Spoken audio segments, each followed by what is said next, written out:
সবাই কেমন আছেন? আশা করি ভালো আছেন। আমার নাম তানিয়া। আমি এতটাও ভালো নেই। কারণ যাকে নিয়ে ভালো থাকবো, যাকে নিয়ে সুখে থাকবো সেই মানুষটাই আজকে মনে করেন সুখ দিতে পারে না। সুখ চাহিদা কোনো কিছুই নেই আমার কাছে। তো তার অর্থ সম্পদ, বাড়ি-ঘর, গাড়ি কোনো কিচ্ছুর অভাব নেই। শুধু একটু অভাব ছিল ভালোবাসার। এই ভালোবাসা সেই ভালোবাসা না। ভালোবাসা ছিল শুধু যেটা স্বামী-স্ত্রীর ভিতরে চলে সেই ভালোবাসা। এভাবে মনে করেন বিয়ে হয়েছে অনেকদিন চলে গেছে আমাদের। কখনো শারীরিক সুখটা ভালো করে পাই নাই। তো এভাবে চলতে চলতে মনে করেন সে যখনই অফিস থেকে চলে আসতো মুখ গোমড়া করে থাকতো। মানে আমি এটা বুঝতে পারতাম সে হয়তো অনেক কষ্ট করে আসছে যার জন্য তাকে কিছুই বলতাম না।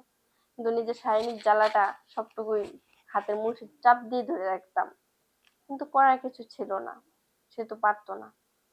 আর যদিও চলতো সপ্তাহের ভিতর ২-৩ দিন তাহলে মনে করেন যে খুব বেশি করে হলেও ২ থেকে ৩ মিনিট পারতো সে।